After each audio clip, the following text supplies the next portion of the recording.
panjatkan kehadirat Allah Subhanahu wa Ta'ala yang pada kesempatan hari ini memberikan nikmat sehat kepada kita semua, sehingga kita bisa berkumpul bersama-sama dalam diseminasi budaya positif di SDN Curug 1. Sholawat beserta salam tak lupa tercurah limpah kepada Nabi besar kita, Nabi Muhammad SAW, kepada keluarga, sahabat, dan sampailah kepada kita selaku umatnya hingga akhir zaman. Pertama saya ucapkan terima kasih kepada Bapak Kepala Sekolah SDN Curug 2, kepada Dewan Guru SDN Curug 1 dan Curug 2 yang berkenan hadir pada kegiatan diseminasi budaya positif. Kegiatan kali ini merupakan pengimbasan atau aksi nyata dari kegiatan pendidikan guru penggerak yang saya laksanakan di angkatan 6 ini.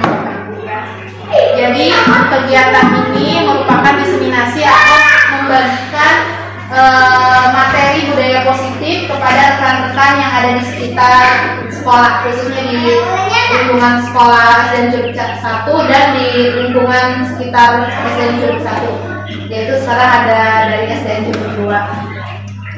Para calon guru penggerak diberikan amanat untuk menyebarluaskan apa yang dimaksud dengan budaya positif yang harus dikembangkan di setiap sekolah. Di sini juga di dalam budaya positif juga erat kaitannya dengan filosofi dari pemikiran Ki Hajar Dewantara.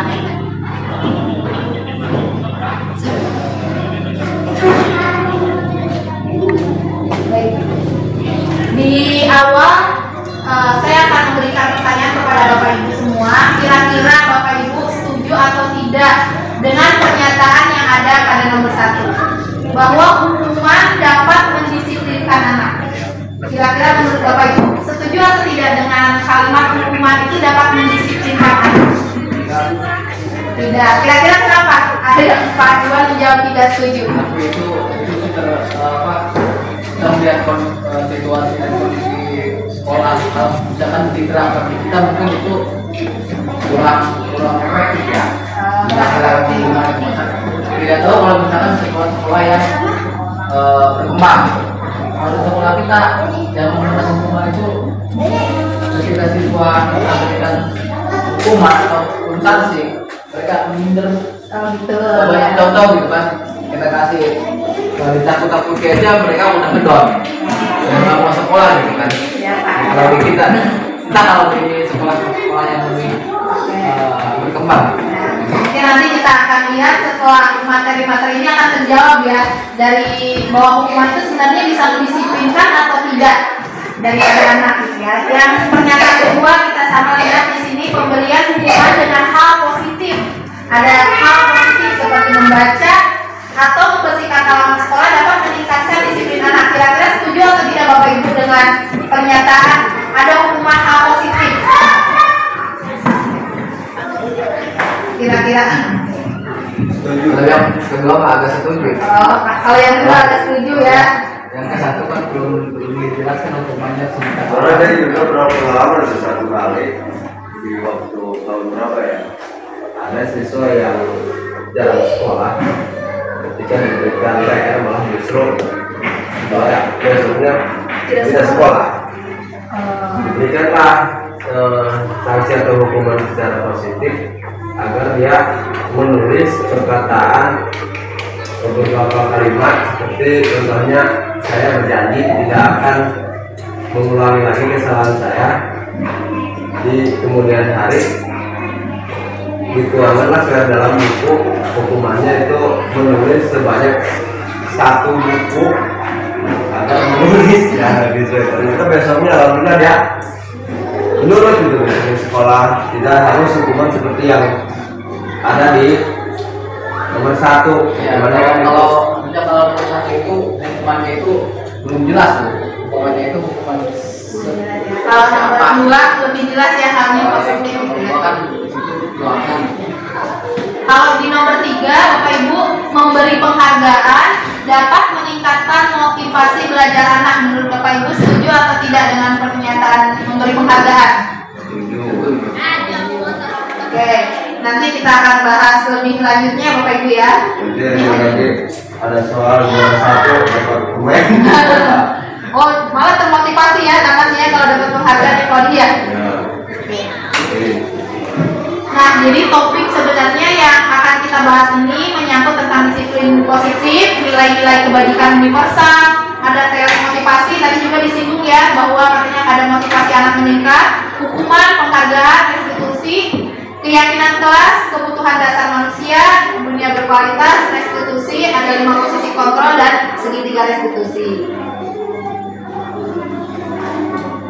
Oke, sekarang saya minta Bapak Ibu ya boleh ada yang misalnya nih Pak Herman mengepalkan tangannya ya, mengepalkan tangannya, nanti Pak Iwan membujuk Pak Herman agar mau membuka kepalan tangan, bisa dengan membujuk atau mengancam atau lain sebagainya. Pak Herman berusaha mempertahankan karena di dalam kepalan tangannya Pak Herman ini adalah hal yang sangat berharga untuk Pak Herman. Jadi Pak Herman berusaha untuk sekuat tenaga jangan mau dibuka oleh kepalan tangannya oleh Pak Iwan gitu ya. Bagaimana bicaranya? Contohnya begini Pak Herman, ketika kita sekolah SD nulis pakai pacar, nanti pacar I love you. Bapak Ibu yang lain juga boleh ya, yang satu jadi orang yang mengepalkan tangan, yang satu yang memujuk, ayo buka atau nanti saya kasih uang ya biar kamu membuka. Coba Pak Herman, kira-kira saya mau tanya sama Bapak Ibu, kira-kira Pak Herman akan membuka tangannya tidak diperintahkan oleh Pak Iwan? Kira-kira, padahal di dalam tangan ini sangat berharga, misalnya berupa emas atau berlian atau apa, kira-kira mau tidak memberikan yang ada di dalam genggaman tangannya kepada Pak Iwan? rahasia. Kira-kira bagaimana yang terjadi? Kira-kira Pak Herman akan memberikan, akan membuka, atau akan mengepalkan dan menjaga yang ada di dalam tangannya ini? Kira-kira? Tergantung kita bisa atau tidak membujuknya kali Bu. Oh, berarti kemungkinan Pak Herman bakal membuka. Ya. Kalau Pak Herman bakal membuka, bakal mempertahankan. Kalau itu bersifat rahasia mungkin dia akan mempertahankan. Kalau saya tergantung yang dipegang, bukan yang dikepal sama saya. Kalau ternyata emang isinya sesuatu yang berharga Ya. atau sesuatu yang bisa dimakan enak kayak permen atau apa gitu kan. Kebetulan emang teman saya Iwan kalau bahasa kitanya suka carelam dan suka mau. Jadi emang begitu Ininya ya? Iya begitu melihat ya, melihat saya pegang apa dia suka mau gitu. Barangkali saking saya bosan gak bakalan saya kasih, gak bakalan saya bukain. Karena bertakut begitu saya buka dia minta lagi gitu. Jadi sebenarnya pada saat Pak Herman mengepalkan tangannya ini, yang mengontrol untuk membuka itu yang lebih berperan ini sebenarnya Pak Iwan atau Pak Herman sendiri? Menurut Bapak Ibu? Herman. Yang lebih berperan siapa? Herman. Pak Herman. Kenapa Pak Herman kira-kira? Dia yang memiliki Yang memiliki kuasanya siapa di sini? Pak Herman atau Pak Iwan kira-kira? Herman. Pak Herman ya. Nah, karena Kalau di garis bawahnya ya untuk membukakan gitu kan. Jadi ada keterlibatan orang lain ya. Kalau menurut saya emang Pak Iwan. oh Pak Iwan. Nah, kenapa masalahnya? Karena kan di sana itu ada dua teman ya, yang satu megang tangan, Iya. yang mengepalkan tangan, yang satu emang membujuk. Ya, berarti kan yang bisa membukakan itu justru yang membujuk. Tapi itu juga tergantung membujuknya kayak gimana. Kalau dia bisa ngerayu saya, bisa. Kan kalau anda kembalikan hak anda apa untuk saya bukan tangan ini? Karena ini kepunyaan saya. Berarti kalau dibalik Pak Iwan yang megang, Pak Iwan menjadi yang kuasanya Pak Iwan gitu, tidak akan terwujud oleh Pak Herman. Tergantung yang membujuknya. Kecuali rahasia Pak Iwan dipegang sama Pak Herman.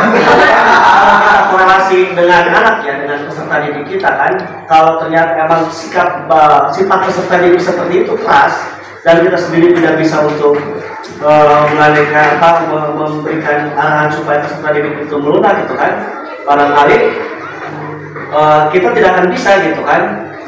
Kalau kita kaitkan dengan teman kita gitu kan, kalau emang posisi teman kita sebagai guru dan kita sebagai murid ya, sebagai peserta didik, kalau egois siswa itu tidak bisa kita kendalikan, barangkali siswa mau kayak gimana juga itu bebas. Berarti kan di sana itu ada keterlibatan guru gitu kan, buat supaya seorang tersebut tidak tersembunyi.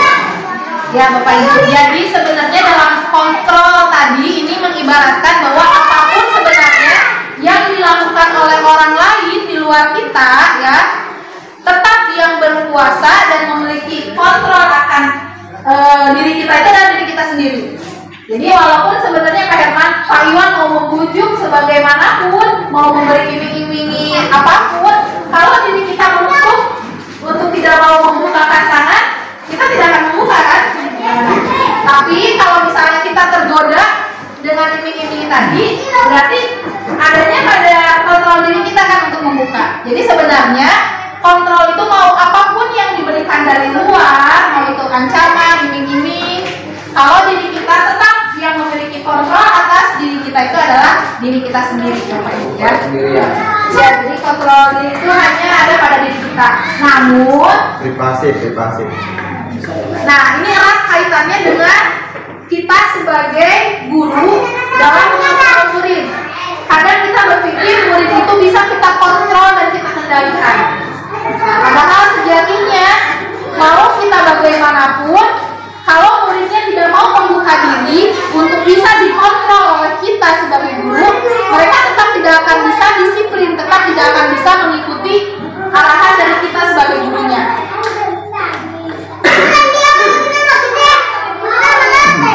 Jadi sebenarnya dari yang kita tadi praktekkan, bahwa sebenarnya orang dewasa itu atau kita sebagai guru tidak memiliki hak untuk memaksakan murid untuk melakukan hal yang kita inginkan. Nah, bagaimana caranya agar murid tadi bisa melakukan hal yang kita inginkan tanpa kita paksakan? Di sini kan ada stimulus respon, ada teori kontrol. Tadi kalau yang Pak Herman itu lebih ke stimulus respon ya katanya ya Pak Herman. Jadi kalau ada stimulus dari luar kita meresponnya bagaimana? Di sini dijelaskan kalau di teori stimulus respon kita itu bisa mencoba mengubah orang lain agar berpandangan sama dengan kita. Kemudian perilaku buruk dilihat dari suatu kesalahan. Orang lain bisa mengontrol saya bisa mengontrol orang lain. Pemaksaan ada pada saat bukan gagal, kemudian model berpikir menang kalah. Jadi dalam stimulus respon ini nanti kalau kita bisa membuka, berarti kita yang kalah, Pak Iwan yang bisa membujuk kita, dia yang menang. Berbeda dengan teori pada budaya positif yang akan kita pelajari ini adalah teori kontrol atau pilihan. Di mana pada teori kontrol ini bahwa kita ini harus berusaha memahami pandangan orang lain tentang dunia. Jadi kita tidak boleh memaksakan pandangan kita bahwa pandangan kita ini benar. Kemudian semua perilaku yang ada di dunia ini itu memiliki tujuan. Jadi ketika murid melakukan salah, kita harus mencari tahu dulu apa sebenarnya tujuan dia melakukan hal tersebut. Jadi jangan langsung mencap dia salah. Kemudian hanya diri kita kan ya yang bisa mengontrol diri kita sendiri. Jadi kita tidak bisa dikontrol orang lain. Anda tidak bisa mengontrol orang lain. Kemudian kolaborasi dan konsensus menciptakan pilihan-pilihan baru. Kemudian model berpikir menang-menang. Jadi di dalam teori kontrol ini tidak ada yang menang, tidak ada yang salah, tidak ada yang kalah, tapi dua-duanya akan menjadi pemenang. Nah, disiplin positif merupakan suatu teori yang dikembangkan oleh Dr. William Glasser.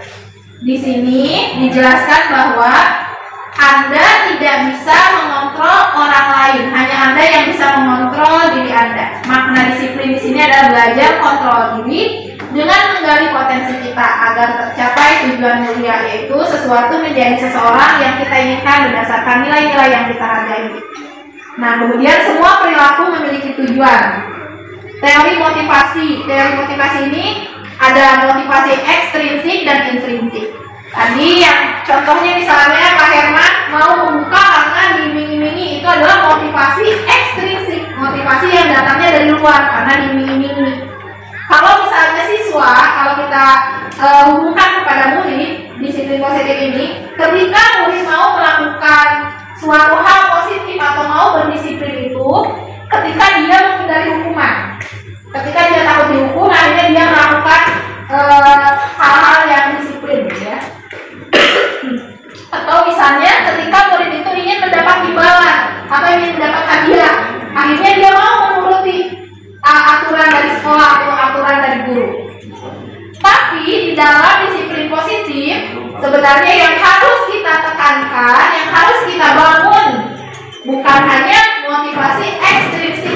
dari diri murid saja. Tetapi bagaimana caranya murid itu menyadari dari dalam dirinya, yaitu motivasi intrinsiknya, yaitu untuk menghargai diri sendiri. Sehingga ketika dia atau murid tersebut berlaku disiplin, menuruti aturan, itu terjadi ketika dia menghargai diri sendiri. Kenapa saya harus melakukan itu? Kenapa saya harus patuh? Kenapa saya harus rajin? Nah, dia muncul dari dalam dirinya sendiri atau motivasi intrinsik dia. Di dalam motivasi intrinsik ini berkaitan erat dengan nilai-nilai kebaikan universal. Kemudian ada keyakinan kelas. Nanti seperti di kelas 6 sudah saya praktekkan tentang membuat keyakinan kelas. Keyakinan kelas ini dikembangkan agar murid-murid itu memiliki terhadap aturan-aturan yang ada di sekolah. Kalau hanya berupa aturan kan mereka aturan itu bisa dilanggar. Aturan bisa dilanggar. Tapi ketika berupa keyakinan itu kan yang kita yakini. Nanti akan menjadi yang murid diyakini. Yang murid diyakini menjadi keyakinan kelas, mereka akan melakukan itu karena mereka yakin hal itu adalah hal yang benar. Kalau peraturan itu bisa dilanggar. Tapi kalau itu menjadi keyakinan kelas mereka, keyakinan dari semua yang sudah disepakati murid-murid di kelas tersebut atau di sekolah tersebut, maka mereka akan secara sadar melakukan budaya atau disiplin positif yang telah mereka yakini hal itu merupakan hal yang benar untuk dilakukan. Di dalam disiplin positif juga ada 5 posisi kontrol. Tadi di awal kita kan saya bertanya ya, apakah menghukum itu bisa efektif atau tidak? Nah, sebagai guru ternyata memang kita punya 5 posisi kontrol itu. Yang pertama, kita itu sebagai penghukum. Yang kedua, membuat rasa bersalah. Yang ketiga, kita menjadi teman, menjadi pemantau, dan menjadi manajer. Sebenarnya Bapak Ibu, walaupun ditulis di angka pertama penghukum, tapi sebagai seorang guru pada budaya positif ini sebaiknya kita menghindari posisi kontrol sebagai penghukum. Karena posisi kontrol yang paling tidak baik itu adalah sebagai penghukum. Mungkin kalau kita melakukan itu, kalau sudah tidak ada pilihan lain dan harus melakukan sebagai penghukum, mungkin boleh dilakukan. Tapi sebaiknya kita hindari posisi sebagai penghukum ini. Posisi mana sih yang paling ideal untuk kita sebagai seorang guru? Ternyata Bapak Ibu bisa menebak tidak posisi yang mana yang ideal untuk kita sebagai guru itu. Posisi manajer. Nah, nanti saya akan menjelaskan apa itu posisi manajer. Yang ada contohnya juga, saya sudah mempraktekkan untuk penyelesaian masalah di kelas dengan menggunakan posisi manajer, dengan menggunakan segitiga restitusi. Kemudian di sini kebutuhan manusia itu berbeda-beda. Kemudian setiap orang memiliki gambaran yang berbeda. Namun perlu ditekankan bahwa setiap manusia ini memiliki 5 dasar kebutuhan yang sama. Yang pertama, bertahan hidup. Kemudian penguasaan, kasih sayang dan rasa diterima, kesenangan dan kebebasan. Sini. Apa makna disiplin? Disiplin berasal dari kata bahasa Latin disiplina yang artinya belajar. Makna asal dari kata ini berkonotasi dengan disiplin diri dari murid-murid. Disiplin diri membuat orang menggali potensinya menuju sebuah tujuan apa yang dihargai. Namun dalam budaya kita, makna kata disiplin telah berubah menjadi sesuatu yang dilakukan seseorang pada orang lain untuk mendapatkan kepatuhan. Ya kan, kita biasanya melakukannya kepada murid kita ya, agar murid kita patuh. Kecenderungan umum adalah menghubungkan kata disiplin dengan ketidaknyamanan. Biasanya kalau disiplin itu rasanya terpaksa, jadi tidak nyaman orang melakukan disiplin, seperti terpaksa gitu ya, ada rasa tidak nyaman. Bukan dengan apa yang kita hargai, bukan dengan apa yang kita yakini atau pencapaian suatu tujuan mulia. Oleh karena itu, kata disiplin pada paradigma saat ini itu digunakan dengan disiplin positif. Karena biasanya kalau kita hanya menggunakan kata disiplin seperti paksaan, seperti ada ketidaknyamanan melakukan hal tersebut. Tapi dengan disiplin positif, maka berubah paradigmanya menjadi disiplin itu merupakan suatu keyakinan yang harus kita lakukan. Nah, tadi juga dibahas tentang nilai-nilai kebajikan universal. Apa itu nilai-nilai kebajikan universal? Kalau secara simpelnya ya Bapak Ibu, nilai-nilai kebajikan universal itu adalah nilai-nilai yang sudah diyakini oleh seluruh umat manusia bahwa itu adalah nilai positif. Seperti misalnya jujur, seperti misalnya tanggung jawab, dan lain sebagainya. Namun, karena saat ini pendidikan Indonesia erat dikaitkan dengan profil pelajar Pancasila, nanti kita sering mendengar ya profil pelajar Pancasila, maka nilai kebajikan yang diangkat di lingkungan sekolah yang berkaitan dengan nilai profil pelajar Pancasila ini, yang pertama, beriman bertakwa kepada Tuhan Yang Maha Esa dan berakhlak mulia, kemudian mandiri, bernalar kritis, berkebinekaan global, bergotong royong, dan kreatif. Nilai-nilai ini yang jadi PR untuk kita sebagai guru untuk kita tanamkan kepada murid-murid kita di sekolah. Jadi kita harus menanamkan agar murid itu beriman, bertakwa kepada Tuhan, menjadi seseorang yang mandiri, memiliki nalar yang kritis, kemudian berkebinekaan global, bergotong royong, dan kreatif. Nah ini tadi ya, motivasi eksternal, ada motivasi internal. Kalau eksternal itu biasanya kan seperti tadi kita menghindari hukuman dan lain sebagainya, atau kita ingin dapat pujian atau ingin mendapat hadiah, sehingga kita melakukan sesuatu hal agar kita mendapat pujian, agar kita mendapat hadiah. Tapi kalau motivasi internal ini, kita sadar bahwa hal tersebut memang harus kita lakukan. Jadi kita melakukan hal tersebut tanpa ada paksaan dari siapapun.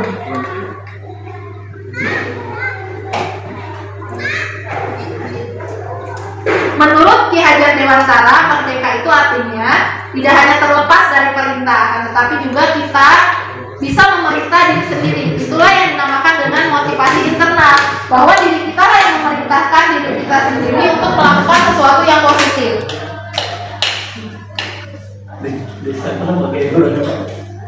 Ternyata Bapak Ibu, ketika kita terlalu sering memberikan penghargaan atau reward di dalam kelas, itu juga tidak terlalu bagus kepada murid-murid kita. Kenapa? Karena katanya kalau kita hanya melakukan dihukum oleh penghargaan, di sini bahwa penghargaan ini berlaku hampir sama dengan hukuman.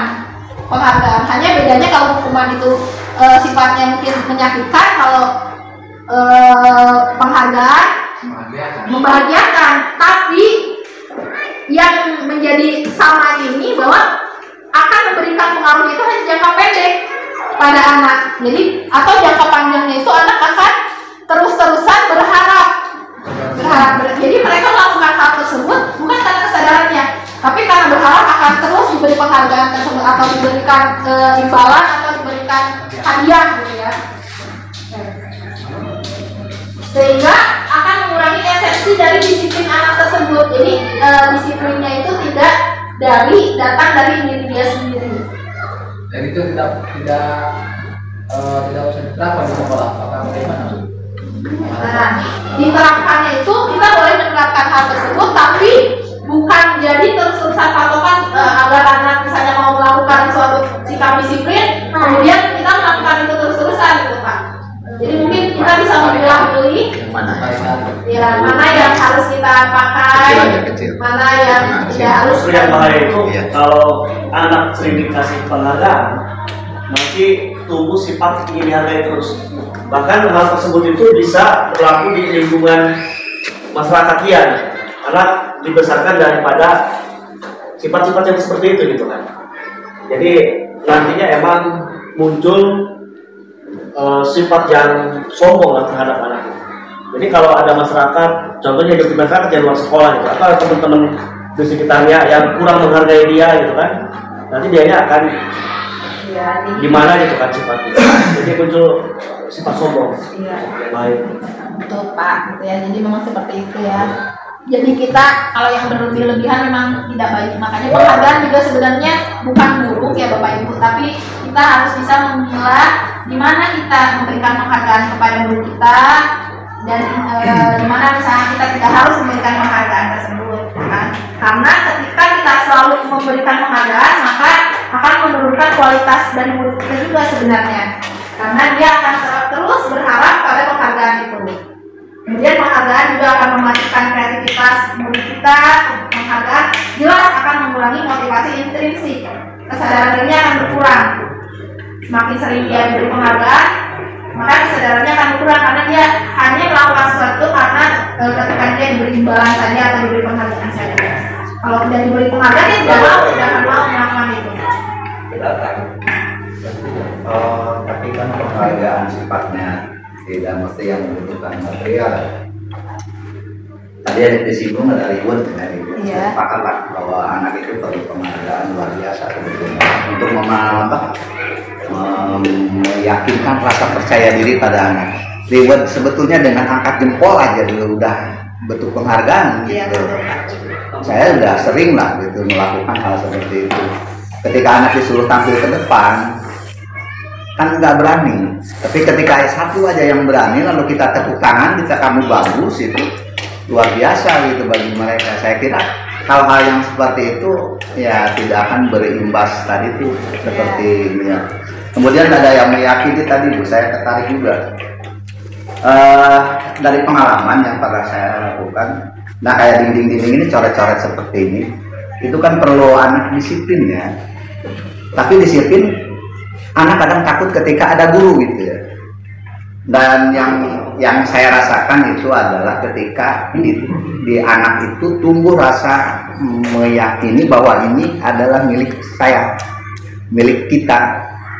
Buku misalnya, kita tanamkan bahwa buku itu bukan milik kamu, bukan milik ya kita dulu, bukan milik sekolah. Tetapi ingat, imbas dari buku ini ketika rusak, ketika robek, ketika kamu salah gunakan atau dibawa pulang tidak dikembalikan ke sekolah, maka akan yang rugi adik-adik kamu sendiri gitu. Jadi apa ya, di situ ada rasa, saya lebih cenderung ke rasa meyakini bahwa itu milik gitu loh. Milik kita itu ya Bu. Ya Pak, jadi benar ya, memang tadi saya juga bilang ya Pak bahwa penghargaan sebenarnya tidak salah ya. Tapi bagaimana cara kita menempatkan, dan juga penghargaan juga tidak harus berupa materi ya Bapak Ibu ya. Jadi pintar-pintarnya kita sebagai guru untuk memposisikan penghargaan kepada murid kita, bisa dengan rewardnya itu dengan pujian, dengan penguatan, itu juga termasuk penghargaan. Tapi bagaimana menempatkan penghargaan tadi ya Bapak Ibu, kita harus lebih bijaksana lagi untuk menempatkan penghargaan-penghargaan yang akan kita berikan kepada murid kita di kelas. Bagaimana cara kita mengapresiasi ya, misalnya tadi di kelas dengan hal atau kebaikan yang telah dilakukan oleh murid kita. Misalnya kita berkata seperti ini pada murid, kemarin Ibu perhatikan rasa empati kamu besar sekali ya pada saat menolong murid baru di kelas kita. Kemudian Ibu menghargai kepedulianmu pada saat kamu membantu teman-temanmu di tugas kelompok. Nah, itu juga salah satu bentuk apresiasi untuk menguatkan motivasi intrinsik dia. Jadi kita memberikan apresiasi ini sebagai motivasi ekstrinsik, tapi hal-hal ini akan membangun motivasi intrinsik dari murid kita. Nah, terima kasih untuk rasa tanggung jawabmu ya Nak, pada saat kamu sudah memungut kertas-kertas yang berserakan di lantai. Jadi memang ini adalah motivasi ekstrinsik kan, motivasi yang datang dari guru. Namun ternyata hal-hal seperti ini akan bisa membuat menumbuhkan motivasi intrinsik dari dalam diri siswa untuk melakukan hal kebaikan yang lainnya. Nah, kira-kira Bapak Ibu di sini ada beberapa tindakan yang sering guru lakukan. Menurut Bapak Ibu, ini termasuk hukuman atau konsekuensi. Mencatat 100 kali di dalam buku dengan kalimat saya tidak akan terlambat lagi karena terlambat ke sekolah. Kira-kira apa? Hukuman atau konsekuensi ini? Konsekuensi. Oke, kita ke nomor 2 ya. Lari mengelilingi lapangan basket 2 kali karena terlambat hadir di sekolah. Hukuman. Murid diminta untuk push up 15 kali karena tidak menggunakan masker ke sekolah. Menggantikan kertas tugas teman yang telah dicoret-coret. Hukuman. Oh, konsekuensi. Kemudian membersihkan tumpahan air di meja tulis karena tersenggol pada saat belajar. Konsekuensi. Murid disuruh untuk mengenakan sepatu seharian di sekolah karena tidak mengenakan sepatu hitam. Oh, maksudnya murid disuruh tidak mengenakan atau melepas sepatu mungkin ya di sekolah karena tidak memakai melepas.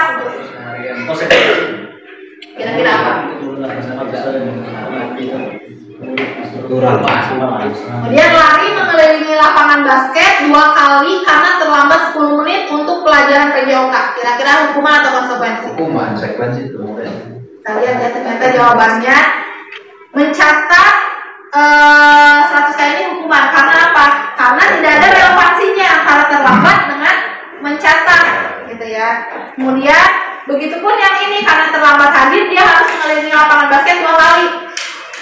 Itu termasuk hukuman. Push up karena tidak menggunakan masker termasuk hukuman. Mengapa yang menggantikan kertas tugas teman ketika dia mencoret-coret itu termasuk konsekuensi? Karena ketika dia melakukan sesuatu dia harus bertanggung jawab. Nah, itu yang dinamakan konsekuensi. Ketika anak tersebut mencoret-coret, maka konsekuensi dia harus mau mengganti kertas yang sudah dicoret-coret tadi. Jadi konsekuensi itu lebih relevan dengan apa yang dia lakukan. Sedangkan hukuman itu mungkin apa yang diterima anak itu tidak sebanding atau tidak relevan dengan kesalahan yang dia perbuat. Gitu ya, Bapak Ibu ya. Sekarang tidak menggunakan sepatu hitam, kenapa harus disuruh melepas sepatu seharian? Kan mungkin lebih baik kita menegur anak tersebut dan mengingatkan agar besok misalnya menggunakan sepatu hitam. Bu, tadi itu yang poin ke-1 itu penjelasan itu bagaimana kok bisa dikatakan hukuman? Karena tidak sesuai dengan kesalahan yang dilakukan anak. Sekarang anak kan terlambat sekolah. Apa relevansinya, apa kaitannya terlambat dengan mencatat 100 kali dengan saya tidak akan terlambat? Apakah dengan dia mencatat itu kemudian besoknya dia akan tidak terlambat? Ya, belum tentu kan?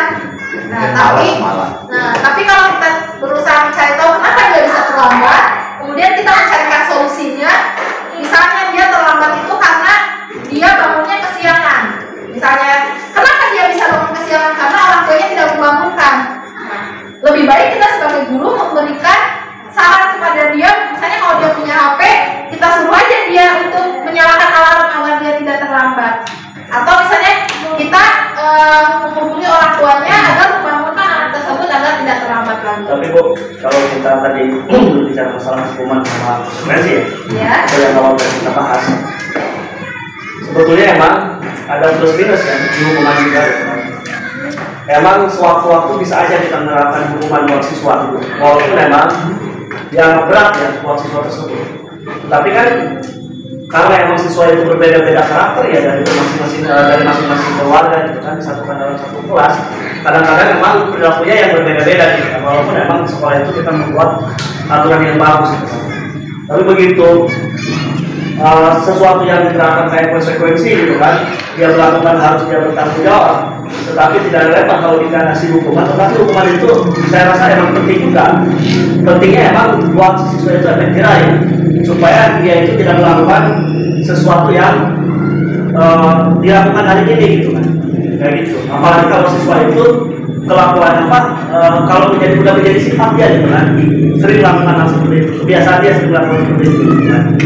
Jadi penting, plus yang penting, minusnya emang seperti itu gitu kan. Tetapi untuk menyadarkan siswa itu penting adanya hukuman gitu kan, walaupun itu dianggap kurang baik juga gitu kan. Yang penting emang tidak menjatuhkan harga diri gitu kan dengan cemoohan atau apa gitu kan, atau secara fisik lah. Kalau hal yang seperti itu, seperti kayak begitu itu udah olahraga itu terhadap siswa. Ya Bapak. Aku belajar nulis gitu kan. Sebenarnya memang kalau kita kaitan itu olahraga ya boleh saja ya Bapak Ibu. Tapi dalam budaya positif ini lebih ditekankan pada pemikiran siswa akan berpikir begini, kenapa saya terlambat tapi dihukumnya tidak ada kaitannya dengan saya terlambat kan? Apa hubungannya saya terlambat tapi saya harus lari misalnya seperti itu ya. Jadi kita ini ingin membuat siswa itu menyadari bagaimana dia bisa merubah atau memperbaiki kesalahan dia. Jadi kita berikan pemahaman tentang kesalahan dia, kita cari solusinya. Nanti saya akan berikan contoh tentang menggunakan namanya segitiga restitusi. Jadi di dalam budaya positif ini ada namanya segitiga restitusi untuk menyelesaikan permasalahan yang terjadi pada murid kita di kelas. Karena tidak selalu melulu harus dengan hukuman.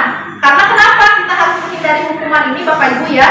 Karena di sini dikatakan bahwa hukuman itu pasti akan menyakitkan bagi anak. Ya. Kemudian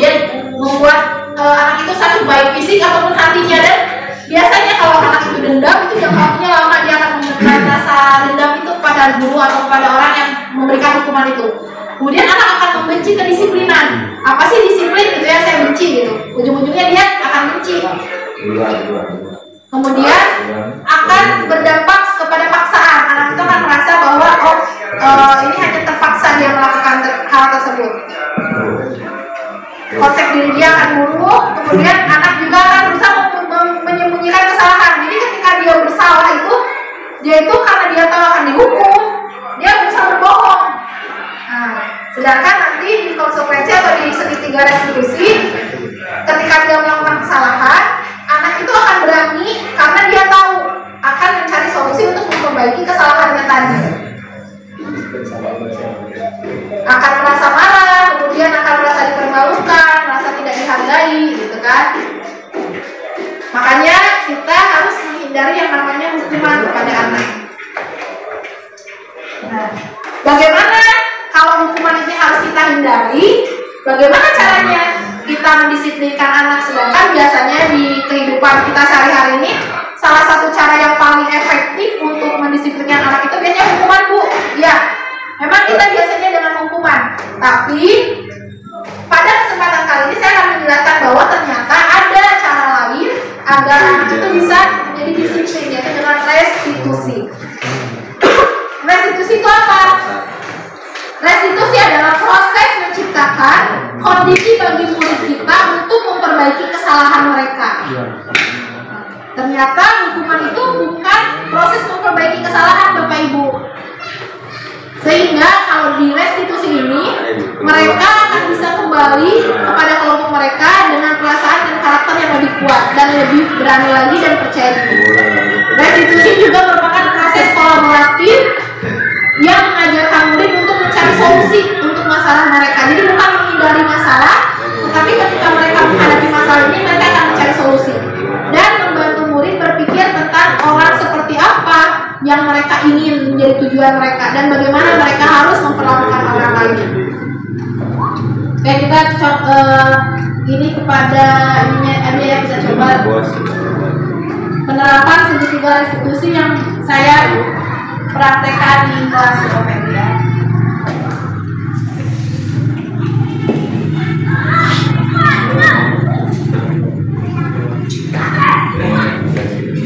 Nah ini kan seperti tadi restitusi itu adalah proses menciptakan kondisi bagi murid untuk memperbaiki kesalahan sehingga mereka bisa menjadi orang yang lebih percaya diri. Di dalam restitusi ini terdapat namanya segitiga restitusi. Ada tahapannya. Tahapannya ada 3: validasi menstabilkan identitas, validasi tindakan yang salah, kemudian menanyakan keyakinan.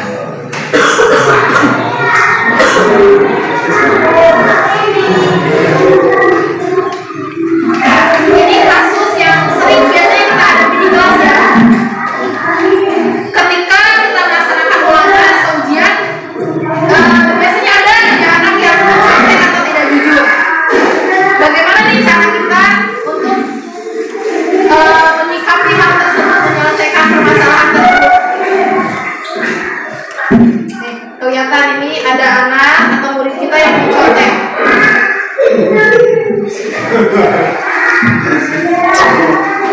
Ya, Pak Bila. Sengaja kan? Contoh itu dah menulis Jadi untuk mengilustrasikan ya Bapak Ibu ya, jadi kita sengaja membuat video ini untuk mengilustrasikan kejadian di kelas yang biasanya kita hadapi sehari-hari di kelas.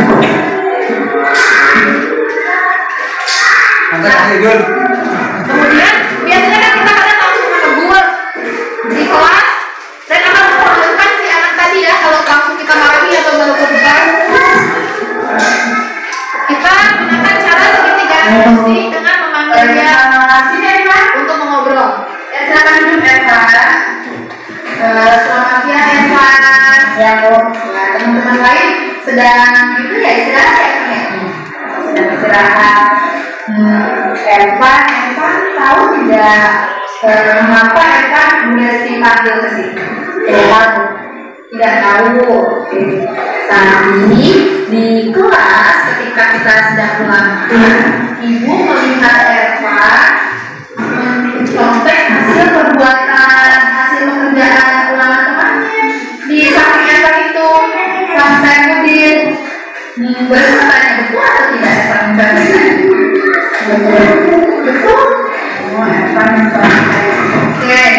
Berarti mau tanya, Eva tahu tidak mencontek itu perbuatan yang baik atau tidak baik sih, Eva? Adalah mencontek perbuatan tidak baik ya. Oke, berarti Eva juga tahu. Nah, Bu Resti ya, ini bilang pada Eva, setiap manusia pasti pernah melakukan kesalahan ya, Eva ya. Bu Resti juga pernah melakukan kesalahan. Eva juga tadi mencontek di kelas itu salah satu perbuatan yang salah ya, Eva ya. Ini Bu Resti di sini bukan mencari siapa yang salah, bukan mencari siapa yang salah. Bu Resti ini membantu Eva mencari solusinya. Karena Eva tidak mencontek ya. Nah, Eva, setiap perbuatan kita itu kan pasti ada alasannya ya, kan ya. Nah, Bu Resti tahu nih, tadi Eva mencontek itu alasannya apa? Saya tidak bisa mengerjakan soal. Oh, Eva tidak bisa mengerjakan soal. Saya mau tahu kenapa bisa Eva sampai tidak bisa mengerjakan soal. Alasannya apa? Karena kemarin saya tidak Eva tidak belajar kemarin. Wah, Eva tidak belajar. Oke. Nah, Eva kan tadi tidak bisa mengerjakan soal dan belajar mencontek. Eva masih ingat tidak? Beberapa minggu lalu kan kelas kita pernah membuat kesepakatan kelas ya, kan ya? Eva ingat tidak salah satu misi kesepakatan kelas di kelas kita itu? tidak boleh mencontek hasil tugas orang lain. Tidak boleh mencontek hasil tugas orang lain ya, Eva ya. Nah, Eva kan sekarang sudah tahu kesepakatan kelas, masih ingat. Jadi mau tanya agar Eva bisa tidak mencontek lagi, apa yang harus Eva lakukan ya? Harus sering belajar ya, harus sering belajar ya. Jangan sampai main lupa Eva ya. Nah, karena Eva sekarang sudah tahu ya, Eva sudah ingat kesepakatan kelas. Pasti mau tanya nih sama Eva, nanti kapan Eva akan mulai melakukan yang tadi Eva katakan tadi? Mulai hari ini, Bu. Mulai hari ini, oke, bagus. Jadi Eva mulai hari ini akan semangat belajar ya. Setiap ulangan akan semangat belajar, akan mencontek lagi tidak? Iya, Bu. Oke, terima kasih ya Eva ya. Nah, karena Eva akan mulai hari ini untuk tidak mencontek, untuk rajin belajar, Bu Resti yakin Eva akan menjadi anak yang lebih baik, anak yang berprestasi. Ya, Eva siap melakukan itu semua? Siap, Bu. Oke, terima kasih Eva. Silakan ke kelas ya.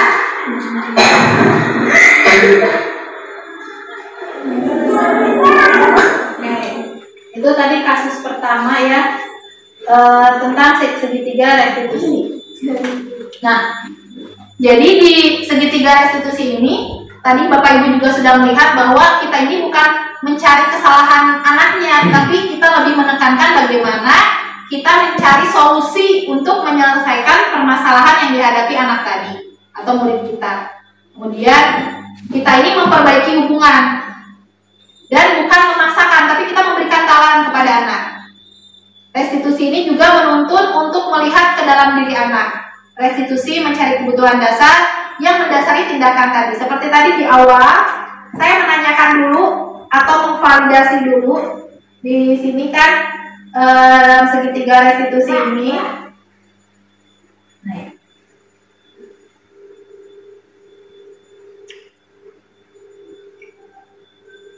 Tadi di awal itu ditanyakan dulu, betul tidak Eva mencontek gitu ya. Ada kalimat kita menanyakan dulu kepada murid kita betul atau tidak. Kemudian dia berani mengakuinya.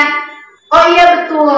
Nah, dia bilang gitu kan. Terus kita tanya lagi, kenapa dia bisa mencontek? Alasan, karena setiap perbuatan murid kita itu pasti ada alasannya. Kemudian murid tadi menjawab bahwa ternyata dia tidak belajar sehingga dia tidak bisa mengerjakan soal-soal tadi.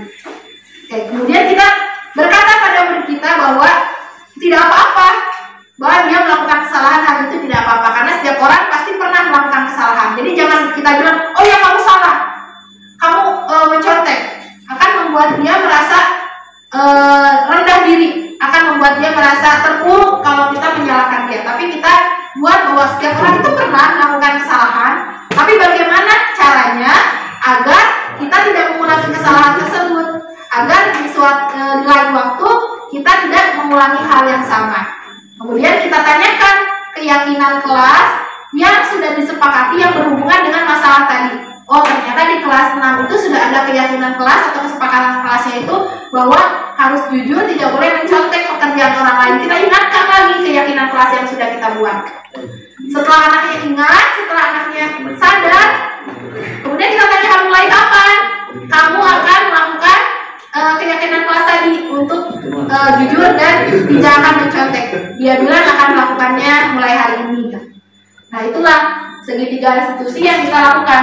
Ini akan lebih efektif ketimbang misalnya kita langsung memarahi dia di tempat ketika dia mencontek, kita memarahinya atau kita memberi hukuman, akan membuat anak itu merasa malu, akan membuat anak itu tertanam rasa marah kepada kita sebagai guru, dan akan menyakiti anak tersebut. Tapi dengan melakukan segitiga restitusi ini, karena dia dipanggilnya itu di luar jam ketika kita mengajar, tidak di depan teman-temannya, dia mempermalukan anak tersebut pun akan berani berkata dan akan mau memperbaiki kesalahannya. Di sini katanya kenapa tidak peraturan saja, mengapa yang harus namanya keyakinan kelas? Seperti yang tadi kita katakan, kalau peraturan itu bisa dilanggar, tapi kalau sudah menyangkut keyakinan yang kita yakini, maka kita akan melakukan hal tersebut tanpa ada paksaan dari siapapun. Seperti contoh, kita peraturan memakai helm. Kalau hanya berupa peraturan tanpa tahu apa sih manfaat helm itu, ketika kita menggunakannya, kita tidak akan menggunakan helm ya Bapak Ibu ya. Yang penting tidak ada polisi misalnya, kita tidak menggunakan helm. Tapi ketika kita sadar, oh helm itu bisa menyelamatkan kita ketika terjadi kecelakaan, kita yakin akan membuat kita lebih aman, maka pasti kita tanpa ada polisi pun, tanpa kita dipantau oleh polisi, tanpa ada razia pun, kita akan menggunakan helm. Di sini peraturan kelas ini sebenarnya kecil sekali. Yang lebih besar ini keyakinan kelas. Kemudian dari keyakinan kelas ini akan menciptakan lingkungan positif dan akan menjadi budaya. Hal yang terus-menerus dilakukan ini akan menjadi suatu karakter yang menumbuhkan budaya positif di sekolah.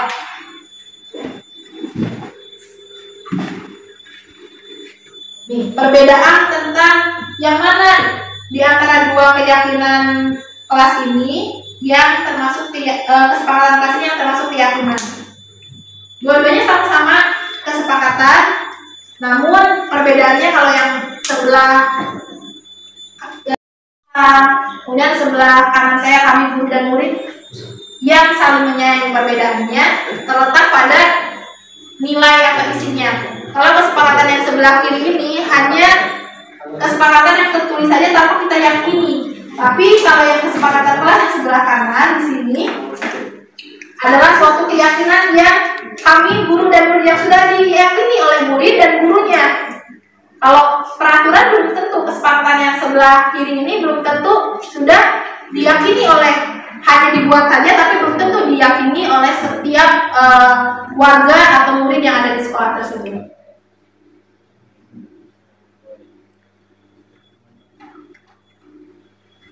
Oke, kita lihat di sini ada peraturan, ada keyakinan kelasnya. Selalu kembalikan buku ke tempatnya. Keyakinan kelasnya apa sih sebenarnya yang harus kita sebutkan agar anak ini mau menuruti peraturan yang ada seperti mengembalikan buku. Nih, kita langsung aja Bapak Ibu ya.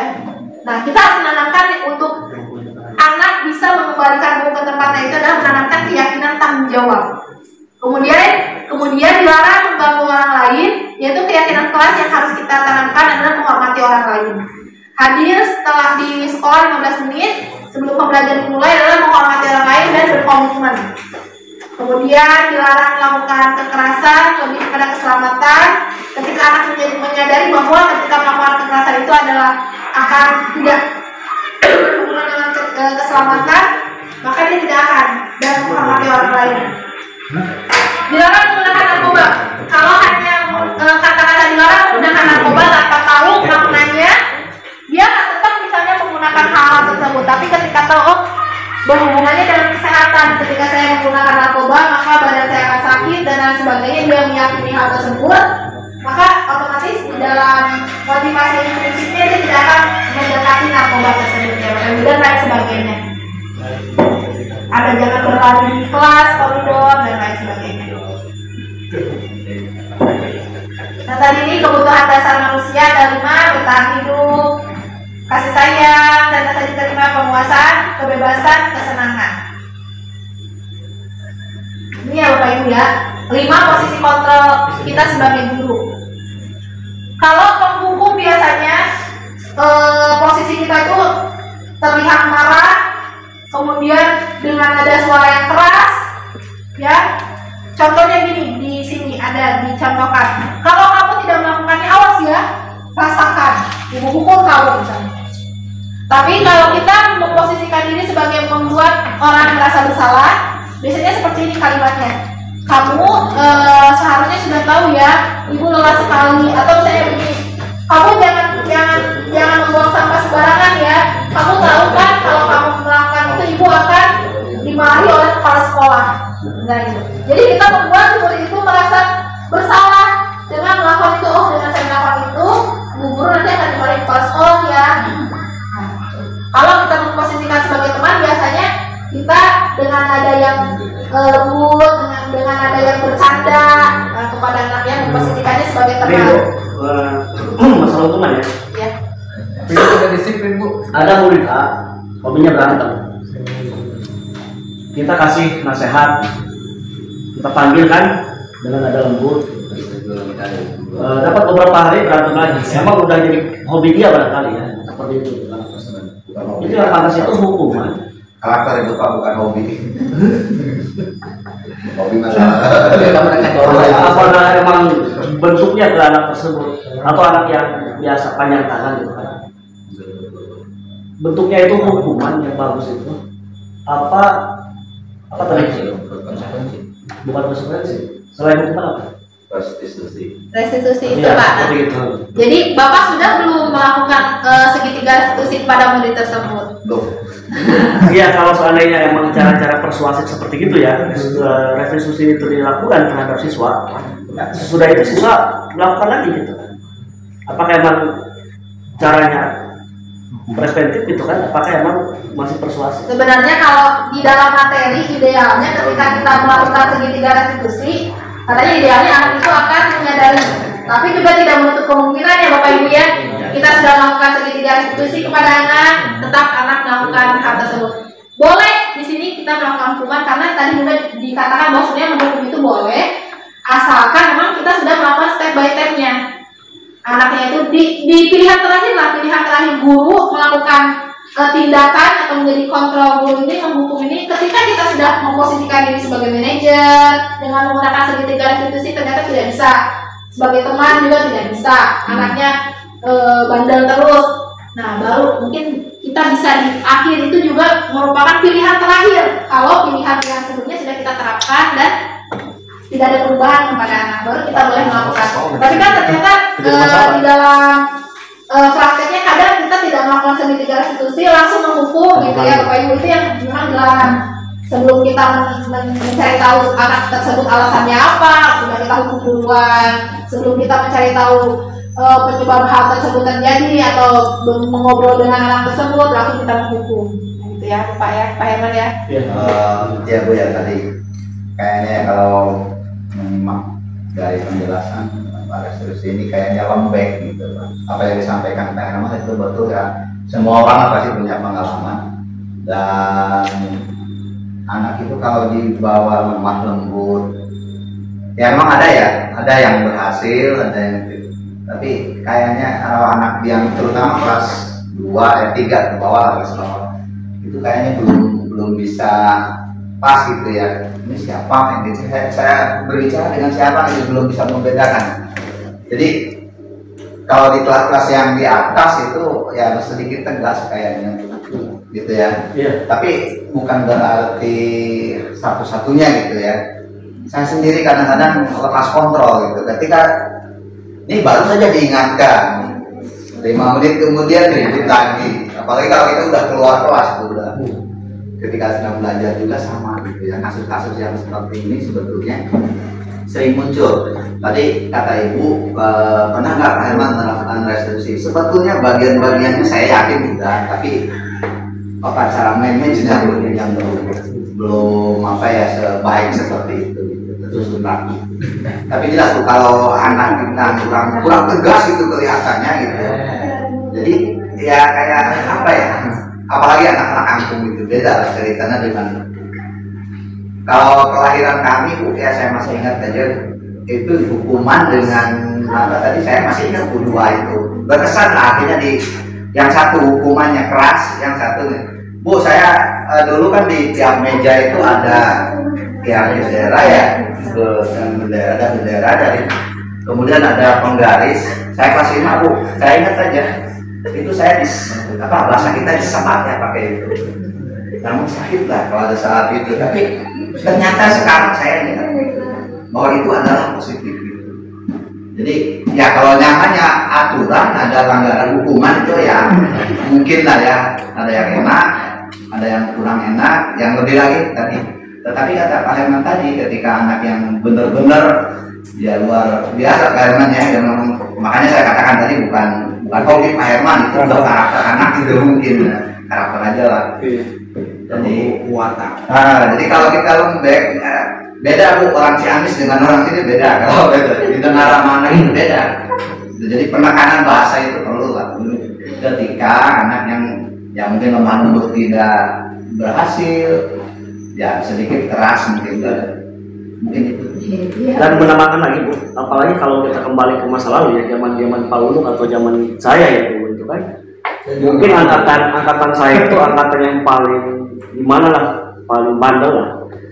Itu emang yang namanya untuk mendisiplinkan peserta didik itu, guru kita itu kan tidak cukup emang lemah lembut gitu ya, apalagi kalau di Banten kayak gitu.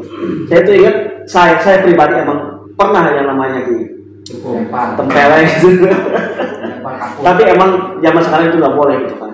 Tapi emang kata Pak Ulung tadi yang namanya di apa gitu kan, dengan cara-cara fisik itu, kekerasan fisik itu emang dulu sempat ada di kita ya. Tapi kan orang tuanya itu perbedaan emang sebetulnya emang kita juga menghukum siswa sekarang itu punya takaran ya. Tidak mungkin kita melakukan tindakan kekerasan yang luar biasa terhadap anak gitu kan. Kadang-kali guru juga ada batas-batasan gitu kan. Tetapi yang sekarang itu yang terlalu banyak intervensi orang tua ya. Kalau menurut saya itu, sehingga emang guru itu tidak diberikan keleluasaan buat mendisiplinkan peserta didik itu.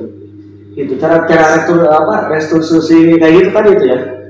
Cara-cara yang persuasif terhadap siswa itu barangkali ada emang siswa itu yang mendengar terhadap persuasif itu terhadap lemah lembut atau kayak gimana gitu kan. Tapi ada siswa yang betul-betul tidak mendengar gitu kan. Harus cara-cara lain gitu. Seperti itu. Ya dengan bahasa atau sekali-kali kita siswa suruh push up atau suruh lapangan gitu kayak gitu. Bisa aja. Atau kalau menurut saya bisa aja yang namanya dicubit juga, tapi emang cubitan itu tidak terlalu ini yang cukup lah. Kalau saya itu dulu benar-benar nih cubit atau gitu kan. Ya luar biasa lah saya. Barangkali saya juga kalau tidak keras guru saya terhadap saya termasuk orang yang hobi berantem dulunya waktu di kelas. Jawab Pak. Ya, mungkin ini juga salah satu mengapa misalnya Menteri Pendidikan kita sekarang membuat materi-materi seperti ini, mungkin agar kebiasaan-kebiasaan atau hal yang kita terima di pendidikan zaman dulu tidak kita bawa ke pada saat kita menjadi guru di masa ini. Karena kodrat zaman anak kan berbeda dengan kita ya Bapak Ibu ya. Jadi kodrat zaman yang dialami anak saat ini dan kita saat zaman dulu pasti berbeda, sehingga disesuaikan dengan zaman yang ada saat ini. Makanya sekarang ada dengan cara-cara seperti ini yang dilakukan oleh kita sebagai seorang guru untuk bagaimana menyelesaikan permasalahan-permasalahan daripada murid itu Bapak.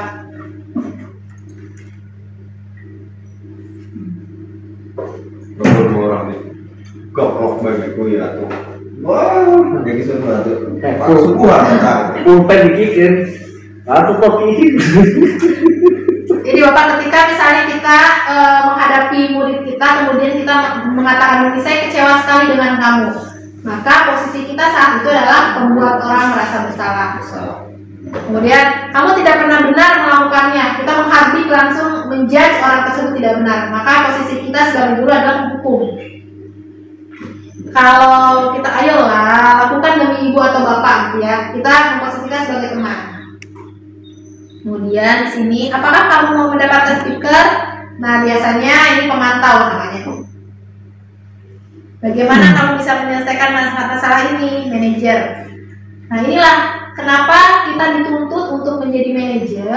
Di sini, ketika kita menghadapi masalah yang dihadapi siswa, kita ini bukan kita yang memberikan solusi atau kita memberikan bagaimana cara siswa menyelesaikannya, tapi kita memancing siswa tersebut agar dia mampu berpikir menyelesaikan masalah yang dia hadapi. Seperti tadi di video kan. Jadi bagaimana seharusnya kamu yang harus kamu lakukan agar kamu tidak mencontek lagi. Kemudian si anak bisa berpikir, oh saya harus lanjut belajar bu, dan saya harus tidak boleh mencontek lagi, saya harus belajar dengan giat kayak gitu. Jadi kata-kata itu keluar dari mulut anak. Jadi kita sebagai manajer hanya mengarahkan anak untuk mengatasi permasalahannya.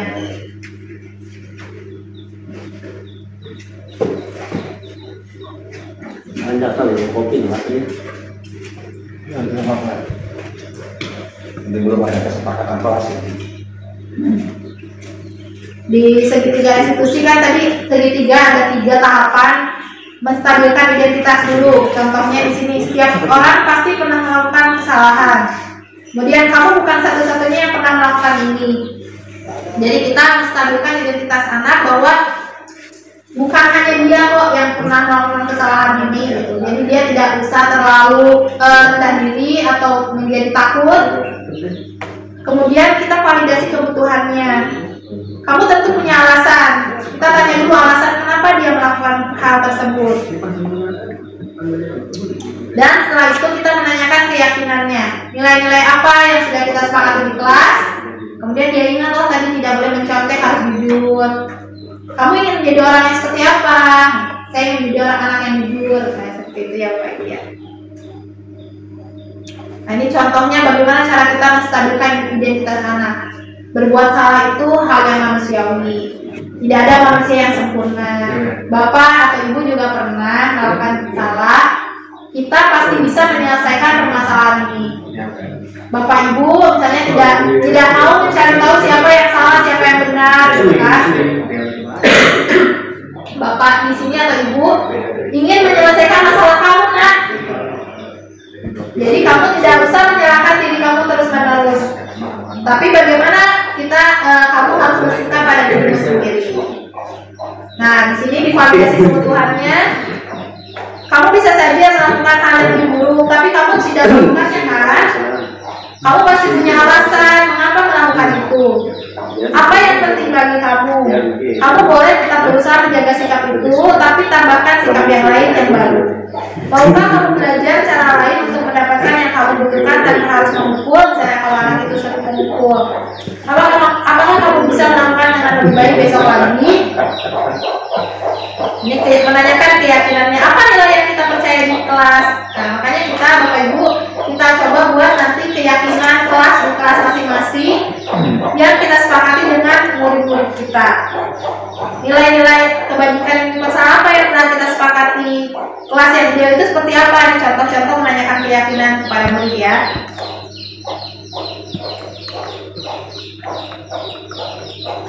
Ini kita bisa melakukan intervensi pada murid, membantu murid kembali ke tujuan semula dengan mengajukan pertanyaan-pertanyaan seperti ini. Pertanyaan-pertanyaan sebagai seorang pemantau atau manajer. Oke. Nah, Bapak Ibu, di sini kita merefleksi. Jadi hal baru apa yang mengubah paradigma Bapak Ibu sekarang yang setelah kita mempelajari tentang disiplin positif, kira-kira hal apa Bapak Ibu yang tadi asalnya misalnya kita menghukum, sekarang Bapak Ibu akan melakukan apa ke depannya? Apakah tetap akan menghukum atau akan bagaimana menghadapi permasalahan anak di kelas? Kalau menurut saya ya, restitusi ya penting dilakukan. Konsekuensi juga emang penting dilakukan. Tetapi hukuman juga sebatas kita untuk yang menyadarkan anak atau mendisiplinkan diri anak, tentunya emang kita tahu batasan. Kita emang penting juga kalau menurut saya yang namanya hukuman itu. Jangan kan untuk sepup SD ya, negara juga yang namanya hukuman ada. Jadi dibuat emang aturan di sekolah itu seperti kayak gitu. Kalau siswa yang melanggar barangkali aturan yang berbicara aturan barangkali emang kalau restitusi emang tidak bisa dilakukan terus kayak gitu anak hukuman juga kalau menurut saya. Tapi emang hukuman itu sebatas untuk menyerahkan anak-anak saja untuk merubah peserta didik supaya lebih baik kalau menurut saya. Kemudian menurut Bapak Ibu, perasaan apa yang muncul setelah mengikuti sesi ini, khususnya memakai disiplin dan motivasi intrinsik tadi? Penting atau tidak kita menumbuhkan motivasi intrinsik pada murid-murid kita? Penting. Baik kita lebih tahu pada pembahasan mengenai hukuman, terus tadi itu yang berapa poin, 3 poin ya. Hukuman, terus lagi Konsekuensi ya Pak Ibu ya. yang 3 itu yang mungkin dengan adanya itu kita bisa tahu apakah kita perlu, apakah yang mana yang kita perlu terapkan ke siswa, yang mana yang tidak seharusnya diterapkan. Dan mungkin sama juga kalau ada panjang tadi kali-kali ya kita harus ada kalah misalkan, tapi tergantung dengan kesalahan anak dulu, kesalahan anak itu di mana supaya anak itu, karena ya memang di kita kalau kita biarkan seperti memanjakan mereka, kalau di kita rasanya terlalu anak kita menjauh gitu. Sekali-kali yang memang kita perlu terapkan juga gitu. Jadi kalau misalkan kita tidak ada sama sekali, tidak ada hukuman, tidak ada konsekuensi atau tidak ada yang tadi itu, yang mungkin anak akan seenaknya gitu. Tidak ada akutnya, tidak ada kayaknya gitu. Jadi untuk selama di kelas ini, jadi yang tadi apakah menjadi teman, menjadi penghukum, yang pernah dilakukan yang mana? Menjadi pemantau, menjadi manajer. Semua itu emang sudah dilakukan. Oh, sudah dilakukan. Iya, sudah dilakukan. Bergantung kita melihat kondisi, situasi dan kondisi ya terhadap anak tersebut. Kadang kalau terlalu dekat dengan siswa itu justru malah siswa itu kebalikan, ngelunjak kalau istilahnya. Jadi contoh kecil Ketika kita terlalu akrab, bukan pernah ada kejadian di kita gitu. Ya mungkin karena Pauli menerapkan mereka itu sebagai teman ya, akhirnya kan karena mereka itu merasa sudah dekat. dijadikan teman, akhirnya bagaimana ya, Mas Hanif lah gitu kan, akhirnya Hanif gitu kan. Itu kan akibat apa? Yang mungkin mereka merasa bahwa kita itu dijadikan teman gitu kan. Terus kemudian ada seperti si Kotim gitu kan. Jadi akhirnya mereka menganggap kita itu teman Bu. Kalau kita jadikan terlalu dekat gitu. Jadi wali. Ya, jadi berani gitu mereka. Ya, memang kita perlu juga dari mereka itu hanya sewaktu-waktu aja gitu, jangan terlalu ini. Iya, betul Bapak Ibu. Jadi memang kalau teman itu resikonya seperti itu ya Bapak Ibu, karena yang idealnya memang kita menjadi manajer. Jadi saya akan nanya kepada Bapak Ibu, setelah mengikuti sesi ini kira-kira Bapak Ibu akan menjadi among atau posisi kontrol yang mana di kelas? Apakah yang idealnya itu menjadi manajer atau penghukum, tetap bersikeras dengan hukum, atau yang idealnya saja saya akan berusaha menjadi manajer gitu? Manajer ya Bapak Ibu ya. Baik, kita Barangkali tiga-tiganya. Oh, tiga-tiganya. Tiga-tiganya. Kalau saya Karena emang posisi teman juga emang penting. tiga-tiganya, karena di situ kita juga harus peran apa ya? Peran ya. Kalau kita terlalu mengatur kan, nanti Ya, memang tidak ada memang tiga-tiganya perlu kita keberanian dari kita gitu kan. perlu kita terapkan, karena tapi yang paling pokok mungkin kita di situ peran kita yang paling pokok itu sebagai manajer gitu. Memang kita perlu terapkan yang tiga-tiganya itu misalkan, tapi kan yang paling pokok itu kita itu sebagai apa gitu? Apakah kita tiga-tiganya pokok dijadikan pokok? Yang paling pokok itu sebagai guru. Iya, sebagai guru. Mungkin sekarang sebagai Posisi gurunya sebagai apa? Tiga posisi itu kalau menurut saya harus diterapkan. Gitu. Kalau kita jadi pengatur aja, kita kelihatannya kayak bos, gitu kan? Kayak emang orang yang memimpin, gitu kan? Sementara interaksi di sekolah itu tidak seperti itu. Iya, maksud di sini juga Pak. Hai, coba lanjutkan diskusinya ya. Memang kita perlu terapkan. Di sini kita perlu terapkan tiga-tiganya. Tapi yang paling di sini ada nanti katakan ada yang lebih pokok gitu kan, yang lebih utama gitu. Yang lebih apa dominan. gitu. Yang lebih dominan. Kalau kita tiga-tiganya memberikan pokok berarti kan tiap hari kita wah hukum, Ya, wah hukum gitu kan. Tapi kalau kita jadikan kita yang jadi pokok itu misalkan kita sebagai manajer aja dulu. Tapi ada pun misalkan ada Cici nyermiki. ada yang perlu ditanamkan hukuman ke siswa ya tidak gitu, tapi jangan Saya dijadikan pokok. setuju ke tiga-tiganya, artinya kita harus serba pintar menggunakan peran. Artinya ketika antagonis ya antagonis. Ketika kita bertemu ya bertemu. Ada yang lebih pokok.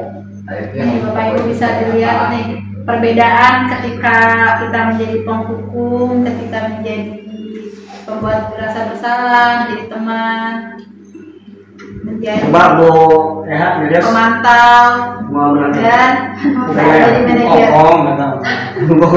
Kokom dan gue Coba Pak Patrick, gimana Pak Patrick? pokoknya teman-teman cukup apa ya udah Memang betul tadi kata Pak Iwan, kalau kita terlalu dekat dengan siswa, ya artinya ada masukan dari luar disebut lagan sama jumpa Pak Iwan dan Pak Sani, akhirnya ketemu ke siswa karena nggak ngerasa dekat. nah itu pernah kau di Pasar rujak gitu. kau pernah dikatakan pesan-pesan siswa Satu karena mendengar perkataan dari Pak Iwan, Sani akhirnya karena sudah merasa dekat dengan kita, akhirnya nggak rujak. Untuk terakhir kita tayangkan kasus yang kedua ya Bapak Ibu, kita sama-sama telaah kasus yang kedua ini. Apa yang dari ikut saya merokok ya? Jadi kasusnya buang sampah sembarangan. kalau kamu nggak bisa ngomong kayak gitu Bu, nanti ya.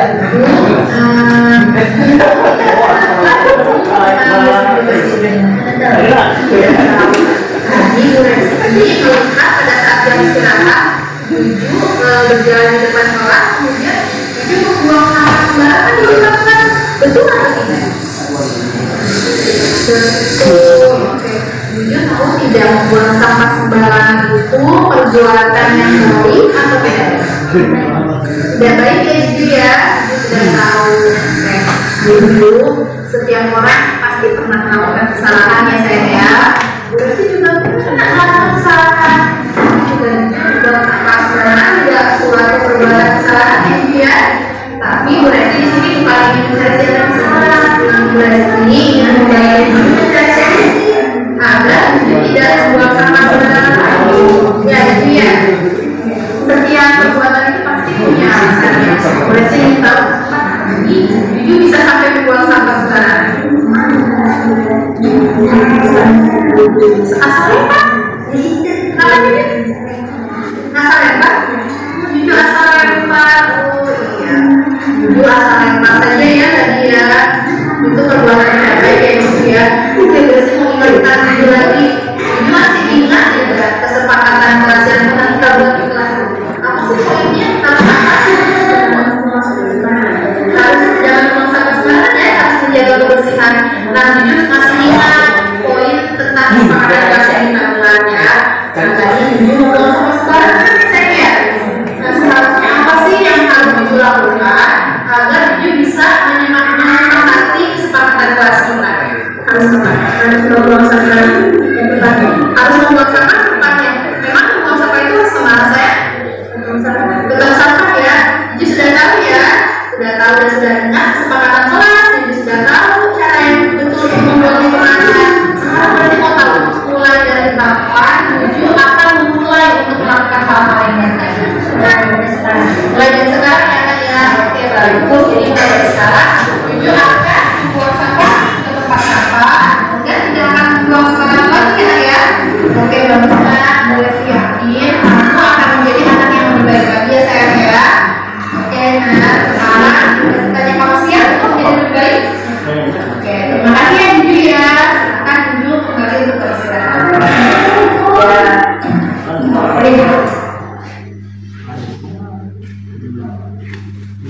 Oke Bapak Ibu, kesimpulannya jadi disiplin positif ini perlu kita terapkan, perlu kita sosialisasikan di lingkungan sekolah.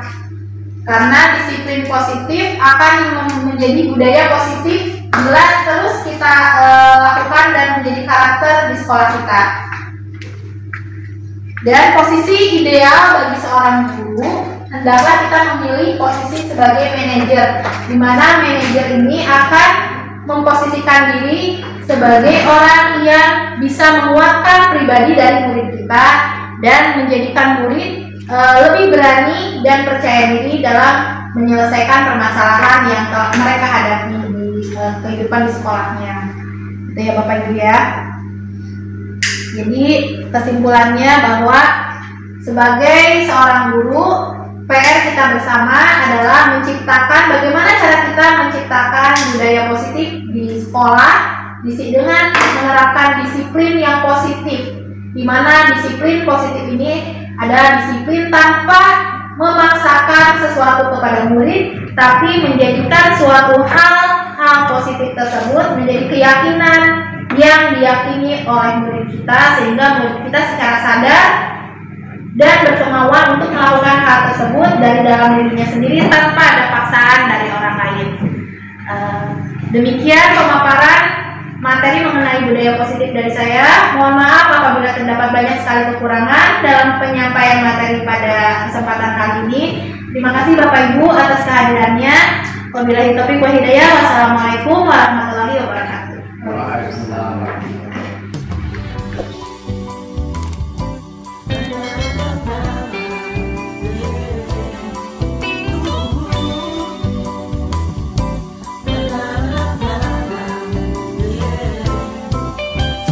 Sang mentari, secerah sang pelangi, sambutlah kami, sang pengubah negeri. Guru bergerak pasti, berbagi dan mengabdi, religi dan mandiri, solusi untuk negeri. Bergerak cerdaskan bangsa, gotong royong dalam satu irama. Merdeka belajar siswa, cerdas dan